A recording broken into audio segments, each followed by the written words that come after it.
पुन्हा आपली सेवा करण्याचा उत्साह येईल आणि तो या सगळ्या ज्या योजना असतात या नगर सेवक जे असतात त्यांच्या वतीने देखील प्रत्येक नागरिकांपर्यंत पोहोचत असतात।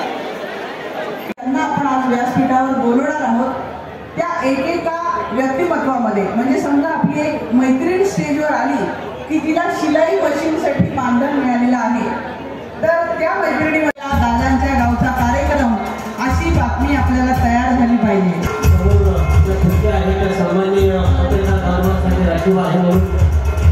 त्यांना त्या ठिकाणी जागा आपण उपलब्ध करून या ठिकाणी बसते। तदनंतर कोणीही मध्ये या ठिकाणी त्या व्यतिरिक्त नको भीती आता अंधाराची प्रकाशाचा घेऊ असा नको सर्वांच्या हृदयामध्ये अखंड तेवत राहो। आपल्या सर्वांचे हात या दिव्याला लागलेले आहेत आणि सर्वांच्या साक्षीने सर्वांच्या उपस्थितीत आपण हे दीप प्रज्वलन इथे संपन्न करतो आहोत। सगळ्यांनी तेजाळण्याची नवी आशा उमलते मनामध्ये, तेजाळण्याची नवी आशा। दीप प्रज्वलन आपल्या समोर संपन्न होतो आहे आणि मी सर्व मान्यवरांचे आभार व्यक्त करते आणि त्यांना विनंती करते की त्यांनी व्यासपीठावरील आपापलं स्थान ग्रहण करायचं आहे।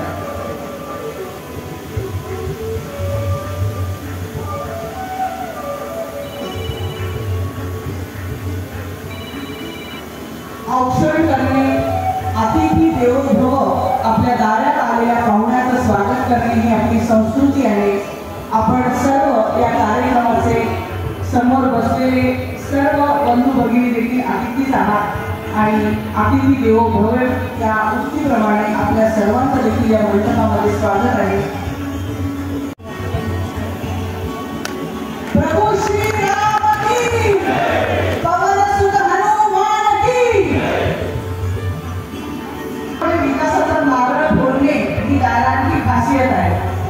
दादांनी भोकरदन येथे म्हणजे माझा जिल्हा आहे, माझ्या जिल्ह्यातलं माझं गाव आहे भोकर, यथोचित जो सन्मान व्यासपीठाने दिलेला आहे, प्रतिमा त्याच्यावर आहे अशी आरसा आहे तो त्याची मूठ या भोकरदन मध्ये सापड।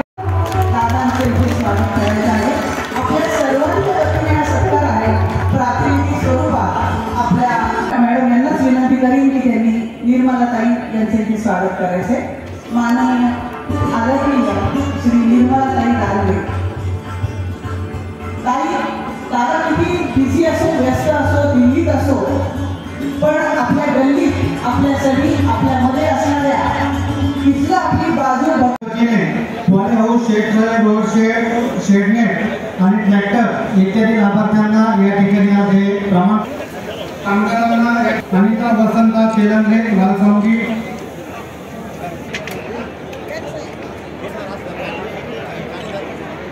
खाली करा मोबाईल दादा।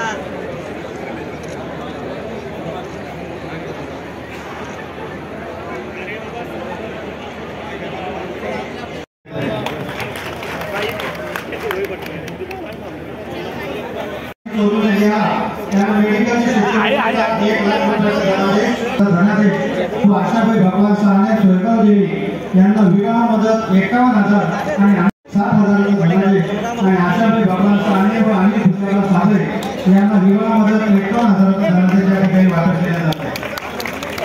या ठिकाणी केंद्रीय मंत्री रावसाहेब दानवे यांची शुभारंभ केली जाणार आहे। त्यांनी तात्काळ व्यासपीठावर यावं असं त्यांनी चंद्रकला मुकुंद खरात आणि मंगळदास साहेबराव सोनवणे यांना रमाई घरकुल योजनेच्या घरकुलाची चाबी प्रदान केली जाणार आहे। त्यामध्ये 25 समाधान जाधव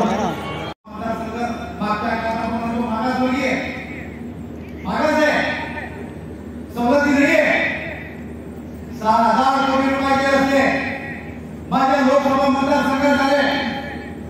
जल जीवन नावाची केंद्राची योजना एक गाव असं नाहीये जिल्ह्यातलं ज्या गावात पैसे नाही आले। आता सध्या कामं चालू आहेत, 900 कोटी रुपये आपण आणले जल जीवन मधून 6,000 कोटी रुपयाचे रस्ते आणि या वर्षी 500 कोटी रुपये इलेक्ट्रिसिटीच्या स्टेरिंगसाठी केंद्र सरकारकडून आणले.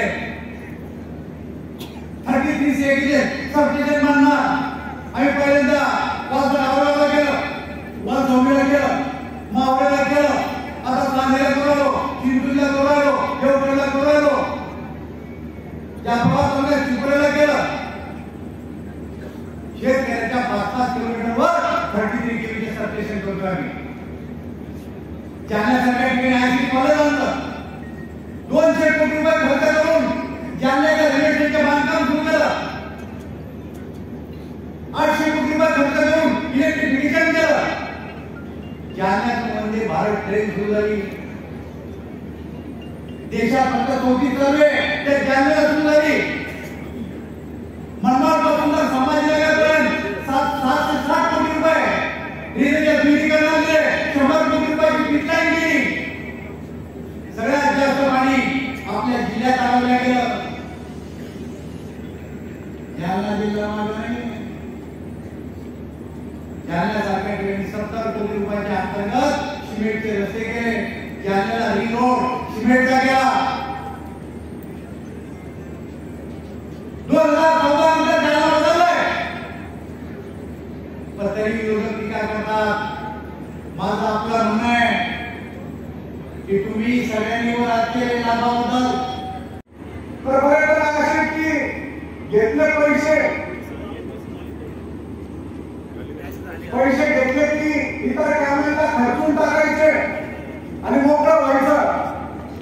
पण मी विनंती करेन की आपल्या देशाचे जे पंतप्रधान आहेत नरेंद्रजी मोदी, आपल्या राज्याचे जे मुख्यमंत्री आहेत एकनाथजी शिंदे साहेब आणि जे आपले उपमुख्यमंत्री आहेत देवेंद्रजी फडणवीस आणि अजितदादा यांच्याकडनं आपल्याकडनं अपेक्षा आहे की कामगाराचा मुलगा, कामगारांची मुलगी भविष्यामध्ये कामगार झाली पाहिजे असं होता कामा नये.